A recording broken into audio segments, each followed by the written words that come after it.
What's up everybody? If you that don't know me, my name is Chris, aka Mr. Grow It, and I'm back with another Q&A video. There's only about 2 more weeks left on the t-shirt campaign. On the screen right now I'm showing you the t-shirt. Thanks to everyone who has purchased the t-shirt so far. If you want one, I'll leave a link to it down in the description section below. Before we get into this week's questions, a lot of good questions this week, I want to give a quick shout out to our sponsor. AC Infinity is sponsoring this episode. Their clip-on oscillating fan is now released. I've been using their 6-inch version for over 6 months now, and I absolutely love it. It's easy to clip on the side of my grow tent, and it has 10 different speeds, which makes it easy to control air circulation. They do also have non-oscillating versions of these clip-on fans. These fans are currently in high demand. When they sell out of the fans, which I expect them to often, you can pre-order them for the next release. You can also use discount code MrGrowIt if you're buying off their website, acinfinity.com. That discount code works for all AC Infinity items, or discount code MrGrowIt15 if you're buying off Amazon. What's the best at-home IPM solution? Oh, my best at-home IPM solution. I use neem oil. I know some controversy behind neem oil, but I do use neem. I use yellow stickies as a form of IPM. I use essential oils. Basically, my recipe is I use a lot of like rosemary and peppermint is usually what I use for essential oils. And I'll take about 32 ounces of water, a little bit of either dish soap or Dr. Bronner's soap. I think it's usually about a teaspoon of it that I put in there. And then a few drops, I think it's like up to 5 drops of rosemary or peppermint essential oil, and shake that up, spray it onto the plants, and that has worked pretty good. And rotating it around, so doing rosemary 1 week, next week, for example, or the week after that, doing a neem week, 1 week, 2 weeks after that, switching up doing peppermint, and then kind of going back and rotating around. But those are the 3 main things that I do as far as sprays. And then also, yellow stickies, like I talked about, which is a part of IPM, right? It's a preventative measure. Cleaning the grow room. I clean before I start the grow, and I like to do a thorough cleaning when I transition to flower, if I can. If my plants aren't just too crowded in there, if I'm able to remove the plants from my grow tent, for example, I'll do a nice thorough cleaning before going into flower as well. So I'm trying to think if there's anything else that I do for IPM, really. Yeah, those are the main things that I can think of off the top of my head. When to harvest seeds after the plant runs its life and dies, or at regular harvest time on trichomes? Great question, Granny Grower. Good to see you here. Hope all has been well with you. So I'm actually doing a seed run right now. For those of you that don't know, I did a cross Brisker OG, cross with Pakistan Valley. It is named Chill Out OG. I'm actually all the way down to, I'm working on getting an F3 right now. I just harvested a bunch of plants. The offspring of those plants are F3 generation. So it's inbreeding that's being done. Basically, from all I learned, and I don't have a ton of knowledge when it comes to breeding, but from my understanding, you want to kind of keep the plant healthy all the way up until harvest, specifically when you're doing a seed run like that. Healthy plant results in healthy seeds. So general answer for you would be get the plant all the way up until it's starting to kind of kill itself off, at least in my opinion. Start to kill itself off. This might be at harvest time or a little bit after you would normally harvest. In my experience, it's usually a week or 2 after, sometimes even more after your typical harvest that you would do on just a female plant, for example, where you're just harvesting the buds. But if the plant starts to decay, die off, that's when I've been harvesting, and then it hasn't been any impact on seeds. Beautiful seeds I've gotten off this run. So I think that pretty much answers your question. pHing your water in organic living soil, especially when using tap water, which is 8 pH from the start. Yeah, I would recommend it. I would definitely recommend it. Sometimes my water comes out above 7, 7.2, 7.4. It's because I have a lot of bicarbonates in my water. A lot of bicarbonates increases the pH. So if you have a high source of pH to begin, I would definitely recommend lowering it. If you're using tap water, well water, something that has some sort of minerals in it, a ppm in it, it could be as low as 40 ppm or 100 ppm. It won't drift down as much when you're using the pH up or pH down solution, so phosphoric acid or whatever you're using for pH down. If you're using RO, it only takes a couple drops.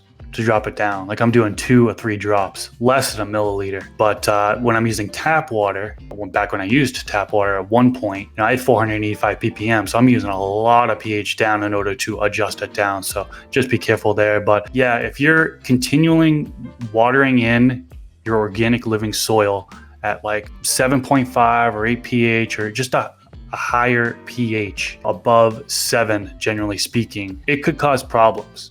So if your living soil is like, if the pH of your medium is 6.0, for example, or let's say it's 6.3, if you're watering in at a significantly higher pH, you're disrupting the microbial life in your living soil system. So a lot of them are actually getting killed off because the pH is being adjusted so rapidly. So I totally recommend that, for that as one reason, to lower the pH adjust it before giving it to your living soil system. So even in organics, even when you're growing organically, to help prevent that harm from happening to the microbes down there. Another reason why is because there's nutrients that aren't available for uptake that high. Iron is a good example of that. Basically, if it's over 6.5 pH, plant isn't able to uptake iron. And so what happens is it's a different form of iron in the medium when the pH is that high and the plant isn't able to uptake it. So you need to lower it in order to actually get it into a form that the plant is able to uptake. Another thing that the plant will do is it'll actually release acids. So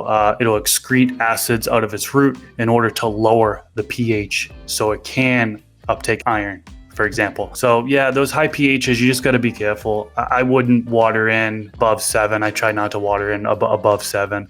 7, okay. But if I can lower it down to the 6s, I'll definitely do that. How would you advise a grower new to autos on how to feed them, as in how much on the different stages of life? So that's actually my book. Shameless plug. Here's my book.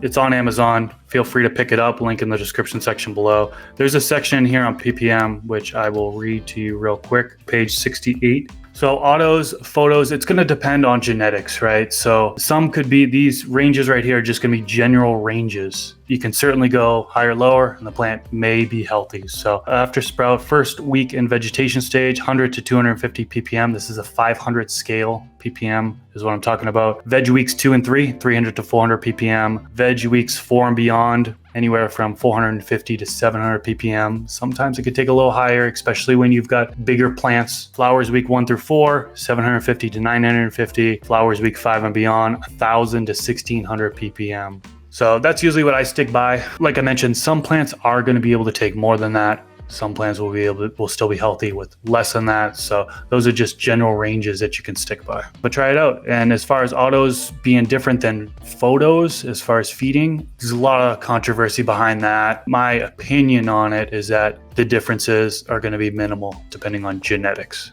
Have you smoked the Frook show yet? Yes, I have. Actually released an update video on that, the harvest video on that, and I smoked some of it. Strong lime flavor, definitely a hint of gas, some sweetness to it. Pretty good. I wasn't thrilled with the bud structure. I wish it was more dense. Some can say that it's my environment that's causing that. And somebody had mentioned that it's an outdoor cultivar and it is better for lower temps, specifically in the flowering stage. I ran it at like 81, 82 degrees Fahrenheit, and it just, the bud structure, I think that impacted it really. But yeah, it's pretty good smoke. What's one cut you wish you had mothered? I would have to say Queen Anne's Revenge by Subcool Seeds, formerly TGA Genetics. I had a beautiful pheno of this one. I remember exactly. It's on my Grow series, actually. If you dig back on my channel way back, I think it was like 2017 or something. Cringe videos back then. But the plant ended up being like, I had like magnesium deficiency like early on in the grow while I was still in veg, if I remember correctly. It was easy to recover, very easy feeder, somewhat of a heavier feeder. When it grew, in flowering, all the buds were super dense all the way down the plant. Trichomes were covered all the way down. Even those bottom little buds at the bottom, they weren't really larvae, they were hard buds with a large amount of trichomes. And towards the end of flowering, it ended up slowly changing color from top to bottom. It was like a dark purple, and it slowly worked its way down. So each day I'd open up the grow tent and it would be purple up top, and then next day a little bit more, lower, and then the whole plant was just completely covered. And I actually did a partial harvest on this plant, snipped off those top branches, and I was gonna lower the light and let that bottom part of the plant ripened some more. And after I harvested those top branches, it uncovered some leaves that weren't hit by the light, and they were like a beautiful green color. It made them look like a lime green color almost, because the purple was so dark. You'd have to dig back in my videos to see what I'm talking about, but it just looked absolutely beautiful with the mix of colors there. And then the smoke. Don't really remember what the flavor was, but I do remember a very narcotic effect, something that just really made me chill out, zonk out, couch lock, and that's the one that got away. That is the one that got away. So yeah, I wish I kept that as a mother, because that was some really, really good genetics. How much are you mixing craft to Fox? So I assume what you mean is how much craft blend am I mixing in with the Fox Farm Ocean Forest soil. To begin, I'm not mixing any in. So I'm taking Fox Farm Ocean Forest soil from the bag, having my plants in there for 30 days, and then top dressing at that 30-day mark with the Build Soil Craft Blend, 1 cup per plant. And then sometimes I'll add in some worm castings along with it, help boost up the microbe life. How many times do you pot up photos? Oh, I've done it so many different ways. Started in solos, went to 1s, went to 3s, started in solos, went to 1s, went to 5s, started in solos, went to 1s, went to 7s. I've really been liking starting in 1s, 1 gallon containers, letting it grow for about 30 days or so, shaping it as best as possible, full-blown training, and then transferring it to a 7-gallon container. And a lot of you know me, I like to keep my plants smaller.